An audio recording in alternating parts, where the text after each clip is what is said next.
ಓಂ ನಮಃ ಶಿವಾಯ. ವೀಕ್ಷಕರೇ, ಆ ನಿಮ್ಮ ನಿಮ್ಮ ಜಾತಕಗಳಲ್ಲಿ ಕುಂಡಲಿಗಳಲ್ಲಿ ಯಾವ್ಯಾವ ಗ್ರಹ ಯಾವ್ಯಾವ ಮನೆಯಲ್ಲಿದೆ ಮೊದಲು ತಿಳ್ಕೊಳ್ಳಿ. ನೋಡಿ, ವಿಶೇಷವಾಗಿ ನಾಲ್ಕನೇ ಮನೆ ಅನ್ನೋದು ನಿಮ್ಮ ಮನೆ ಅಂದ್ರೆ ಗೃಹ, ನಿಮ್ಮ ಮನೆಗೆ ಕಾರಕವಾಗಿರ್ತದೆ ಮತ್ತು ನಿಮ್ಮ ನೆಮ್ಮದಿಗೆ, ನಿಮ್ಮ ಸುಖಕ್ಕೆ, ನಿಮ್ಮ ಖುಷಿಗೆ ಕಾರಕತ್ವ 4ನೇ ಮನೆ ಆಗಿರ್ತದೆ. 4ನೇ ಮನೆಯಲ್ಲಿ ಶುಭ ಗ್ರಹಗಳಿದ್ದರೆ ನೀವು ನೆಮ್ಮದಿಯಿಂದ ಇರ್ತೀರಾ. ಪಾಪಗ್ರಹಗಳಿದ್ದರೆ ನಿಮ್ಮ ನೆಮ್ಮದಿ ಇರುವುದಿಲ್ಲ, ಕಡಿಮೆ ಇರ್ತದೆ. ನೋಡಿ, ಯಾರಿಗಾದರೂ 4ನೇ ಮನೆಯಲ್ಲಿ ವಿಶೇಷವಾಗಿ ಎರಡು ಅಶುಭ ಗ್ರಹಗಳಿದ್ದರೆ ಅಥವಾ ಒಂದು ಅಶುಭ ಗ್ರಹ ಇದ್ದು ಮತ್ತಾವುದೋ ಅಶುಭ ಗ್ರಹ 4ನೇ ಮನೆಯನ್ನು ವೀಕ್ಷಿಸುತ್ತಿದ್ದರೆ, ಅದರ ದೃಷ್ಟಿ ಇದ್ದರೆ ಇಲ್ಲಿ ಮನೆಯನ್ನು ಕಟ್ಟುವುದೇ ಪ್ರಾಬ್ಲಮ್ ಆಗಿರುತ್ತೆ. ನಿಮಗೆ ಮನೆ ಕಟ್ಟಕ್ಕೆ ಆಗ್ತಾ ಇರಲ್ಲ ಒಂದು, ಅಥವಾ ಮನೆ ಕಟ್ಟಕ್ ಹೋದ್ರೆ ಸಾಕಷ್ಟು ಪ್ರಾಬ್ಲಮ್ ಬರ್ತವೆ, ಅಥವಾ ಮನೆ ಕಟ್ಬಿಟ್ಟಿದ್ದೀರಾ, ಮುಂದೆ ಯಾವುದೋ ಕಾರಣಕ್ಕೆ ಮನೆಯನ್ನ ಮಾರುವ ಸ್ಥಿತಿಯೂ ಕೂಡ ಬರಬಹುದು. ಅದಕ್ಕಾಗಿ ನಾನು ಏನ್ ಹೇಳ್ತೀನಂದ್ರೆ, ಅದನ್ನು ಮುಂಚಿತವಾಗಿಯೇ ತಿಳ್ಕೊಂಡು ಬರ್ತಾರೆ. ಗುರೂಜಿ, ನಾವು ಮನೆ ಮಾರುವ ಸ್ಟೇಜಿಗೆ ಬಂದ್ಬಿಟ್ಟಿದ್ದೀವಿ, ಸಾಲ ಹೆಚ್ಚಿಗೆ ಆಗ್ಬಿಟ್ಟಿದೆ ಅಂತ ಬರ್ತಾರೆ. ಅದಕ್ಕಿಂತ ಮುಂಚೆ ನೋಡಿ, ಒಂದ್ 4-5 ವರ್ಷದ ಮುಂಚೆನೆ ಬಂದ್ಬಿಟ್ಟು ಆ 4ನೇ ಮನೆಯಲ್ಲಿ ಏನ್ ಪಾಪಗ್ರಹಗಳಿದ್ದಾವೆ, ಆ ಪಾಪಗ್ರಹಗಳು ಯಾವ್ಯಾವು ಅಂತ ತಿಳ್ಕೊಂಡ್ಬಿಟ್ಟು ಅದಕ್ಕೆ ಏನು ಶಾಂತಿಯನ್ನು ಮಾಡ್ಬೇಕು ಅಂತ ತಿಳ್ಕೊಂಡಿದ್ರೆ ಇವರಿಗೆ ಈ ಪರಿಸ್ಥಿತಿ ಬರ್ತಾ ಇರಲ್ಲ. ಮತ್ತೆ ಹೇಳ್ತೀನಿ, 4ನೇ ಮನೆಯಲ್ಲಿ ಶುಭ ಗ್ರಹಗಳಿದ್ದರೆ ತುಂಬಾ ಒಳ್ಳೆಯದು, ಪಾಪಗ್ರಹಗಳಿದ್ದರೆ ಕಷ್ಟ ಕೊಡ್ತವೆ. ನೋಡಿ, 4ನೇ ಮನೆಯಲ್ಲಿ 2 ಪಾಪಗ್ರಹಗಳು ಅಥವಾ 3 ಪಾಪಗ್ರಹಗಳು ಅಂದ್ರೆ ಅಕಸ್ಮಾತ್ 3ನೇ ಪಾಪಗ್ರಹದ ದೃಷ್ಟಿ ಬಿದ್ದರೂ ಕೂಡ ಅದು ತಪ್ಪು. ನೋಡಿ, ಗ್ರಹಗಳನ್ನ ಸುಮ್ಮನೆ ವಿಂಗಡಿಸಲಾಗಿದೆ, ಶುಭ ಗ್ರಹಗಳು ಅಶುಭ ಗ್ರಹಗಳು ಅಂತಂದೇಳಿ. ನೋಡಿ, ಯಾವ ಒಂದು ಗುರು ಆಗಿರಬಹುದು, ಬುಧ ಆಗಿರ್ಬೋದು, ಚಂದ್ರ ಆಗಿರ್ಬೋದು, ಶುಕ್ರ ಆಗಿರ್ಬೋದು, ಈ ಗ್ರಹಗಳನ್ನ ಶುಭ ಗ್ರಹಗಳು ಅಂತ ಕರೆಯಲಾಗುತ್ತಿದೆ.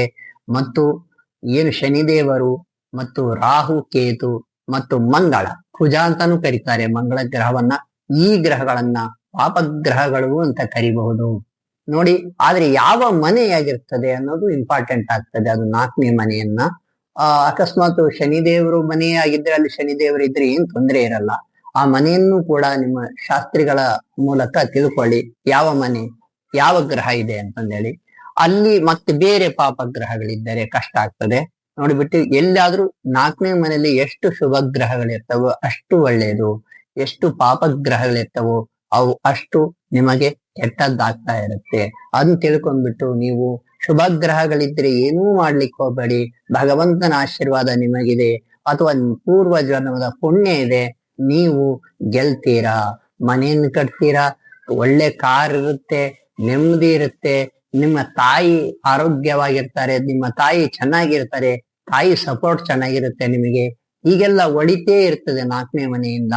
ಅಕಸ್ಮಾತ್ ಪಾಪಗ್ರಹಗಳಿದ್ದರೆ ತೊಂದರೆಯೇ ತೊಂದರೆ. ಈ ತೊಂದರೆಯನ್ನು ನಿವಾರಿಸ್ಬೇಕು ಅಂತಂದ್ರೆ ನಿಮ್ಮ ಶಾಸ್ತ್ರಿಗಳ ಹತ್ರ 4ನೇ ಮನೆ ಏನಾಗಿದೆ ತಿಳ್ಕೊಳ್ಳಿ. ಅಕಸ್ಮಾತ್ 2 ಪಾಪಗ್ರಹಗಳು ಅಲ್ಲಿದ್ರೆ ನಿಮಗೆ, ಅಥವಾ 1 ಅಥವಾ 2 ಪಾಪಗ್ರಹಗಳ ದೃಷ್ಟಿ ಇದ್ರೂ ಕೂಡ ನಿಮ್ಮ ಮನೆಯನ್ನ ಸೇಲ್ ಮಾಡುವ ಪರಿಸ್ಥಿತಿ ಬರ್ತೀರಾ, ಅಥವಾ ಮನೆ ಜೀವನ ಪೂರ್ತಿ ಎಷ್ಟು ಹೋರಾಡಿದ್ರು ಕೂಡ ಮನೆಯನ್ನ ಕಟ್ಲಿಕ್ಕೆ ಆಗ್ತಿರಲ್ಲ. ಈ ಆಲೋಚನೆ ಮಾಡ್ಕೊಂಡ್ಬಿಟ್ಟು ಇದನ್ನು ಸರಿಪಡಿಸ್ಕೋಬೇಕಂದ್ರೆ ನೀವೇ ಜಾಗರೂಕರಾಗಬೇಕು.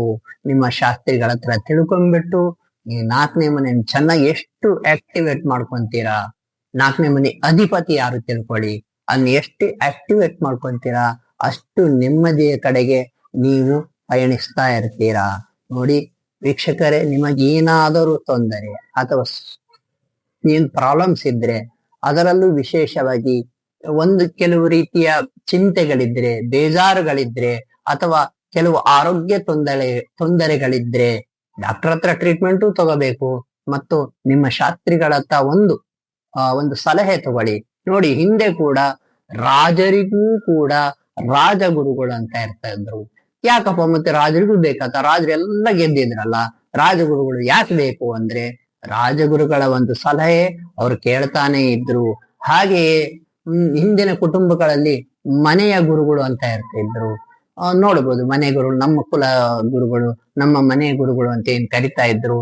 ಅವರೆಲ್ಲ ಯಾಕೆ ಬೇಕಪ್ಪ ಅಂದ್ರೆ ಗುರುವಿನ ಅನುಗ್ರಹಕ್ಕಾಗಿ ಬೇಕು. ಆದ ಕಾರಣ ನಿಮ್ಮ ಶಾಸ್ತ್ರಿಗಳನ್ನ, ನಿಮ್ಮ ಮನೆಯ ಗುರುಗಳನ್ನ ಗೌರವಿಸಿ ಮತ್ತು ಅವರಿಂದ ಸಲಹೆ ತಕ್ಕೊಳ್ಳಿ. ಯಾವ್ಯಾವ ಗ್ರಹಗಳು ನಿಮ್ಗೆ ತೊಂದರೆ ಕೊಡ್ತಾ ಇದೆ ತಿಳ್ಕೊಂಡ್ಬಿಟ್ಟು ಅದು ಸರಿಪಡಿಸ್ಕೊಳ್ಳಿ. ಇನ್ನು ಉಚಿತ ಸಲಹೆಗಾಗಿ ಬೇಕಾದ್ರೆ ನಮಗೆ ಕರೆ ಮಾಡಿ, ನಾವೇ ಸಲಹೆ ಕೊಡ್ತೇವೆ. ಶುಭವಾಗಲಿ.